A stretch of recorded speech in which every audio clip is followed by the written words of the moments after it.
आप सभी को प्रणाम। आप सभी को नवरात्र के चतुर्थ दिन माता कुष्मांडा के पवित्र पावन दिन की खूब खूब मंगल शुभकामनाएं। माता कुष्मांडा अनाहत चक्र में ध्यान कर इनकी साधना की जाती है।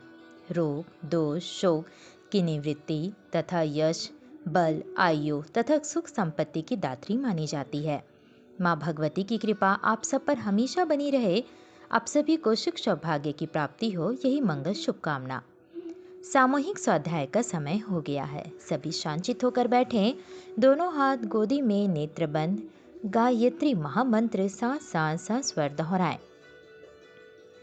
ओम भूर्भुवः स्वाहा तत्सवितुर्वरेण्यं भर्गो देवस्य धीमहि धियो यो नः प्रचोदयात्।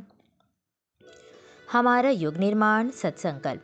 मनुष्य के मूल्यांकन की कसौटी उसकी सफलताओं योग्यताओं एवं विभूतियों को नहीं, उसके सद्विचारों और सत्कर्मों को मानेंगे। दूसरों के साथ वह व्यवहार नहीं करेंगे जो हमें अपने लिए पसंद नहीं। नर नारी के प्रति परस्पर पवित्र दृष्टि रखेंगे। परम पूज्य गुरुदेव वंदनीय माता जी के सूक्ष्म संरक्षण में आज का स्वाध्याय।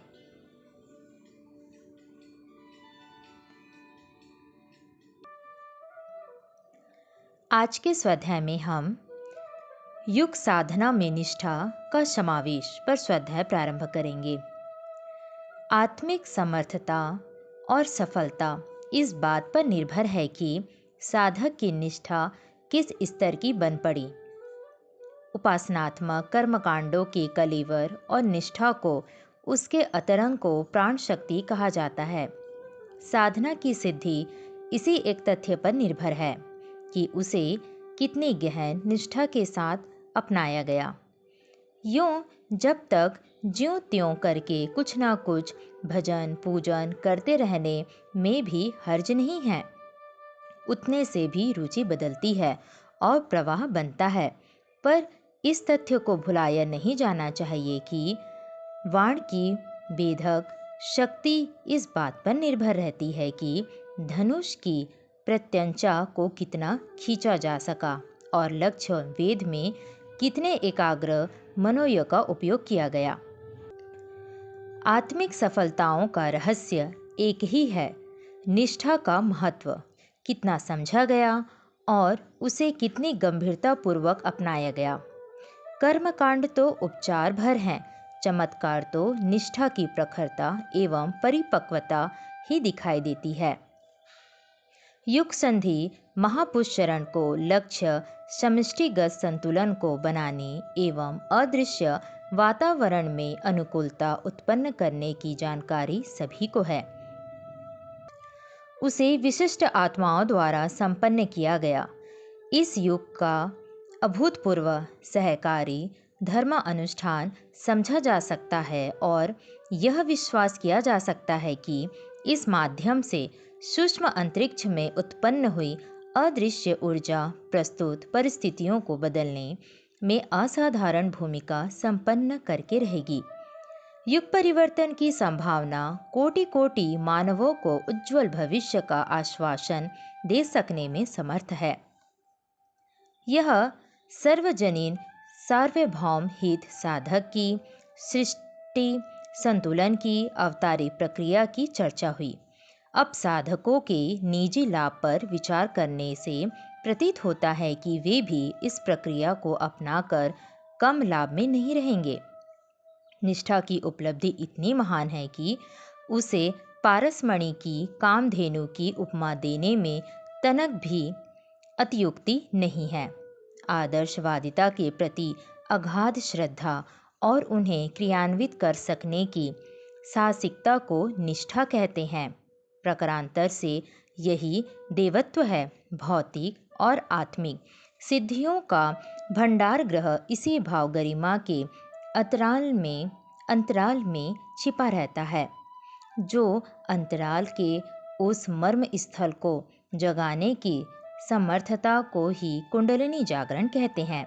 यह उपलब्धि जिसने हस्तगत कर ली उसके लिए संसार में ऐसा कुछ भी शेष नहीं रह जाता, तो इस उपलब्धि के बदली संभावना संभव न हो सके। संसार में अनेक प्रगति क्षेत्र हैं, उन सब में निष्ठा की प्रखरता ही जीतती है। यहाँ तक कि भौतिक सफलताओं में ही दृढ़ निश्चयी, पराक्रमी और साहसी ही सफल होते हैं।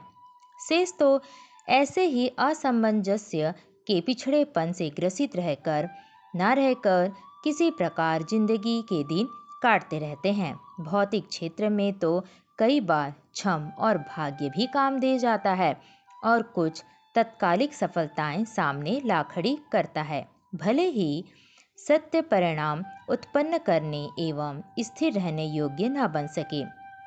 यह अपवाद आत्मिक क्षेत्र में नहीं देखे जाते।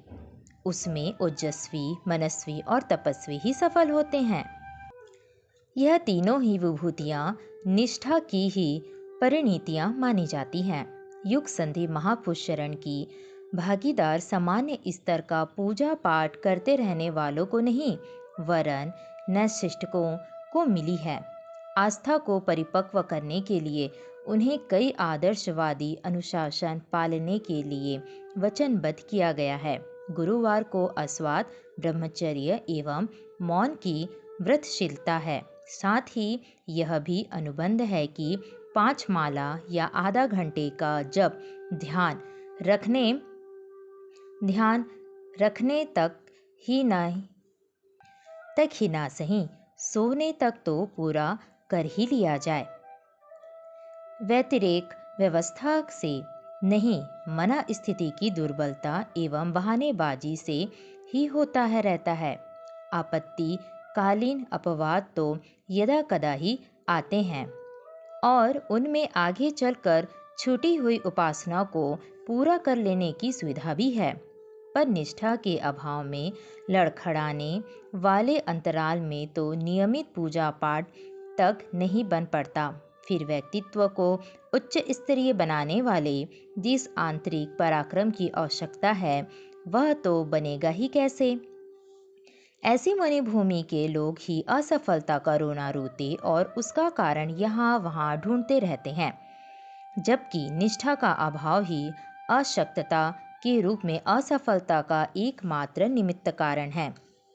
अगले दिनों मनुष्यवी प्रतिभाओं की आवश्यकता पड़ेगी। तेजस्वी व्यक्तित्व ही बड़े कार्य का भार वहन कर सकेंगे। उनका उत्पादन इन्हीं दिनों आवश्यक है। देवत्व की प्रगति में तपश्चर्या ही माध्यम बनती है। इन तथ्यों को ध्यान में रखते हुए आवश्यक समझा गया है कि निष्ठा का अभ्यास कराया जाए। युग संधि महापुरुषरण का जहाँ एक अभिष्टिगत उत्कर्ष एक उद्देश्य है, वहाँ दूसरा यह भी है कि निष्ठावान महामानवों की पीढ़ी उत्पन्न करने के लिए उन्हें सर्वप्रथम उपासनात्मक अभ्यास सौंपा जाए।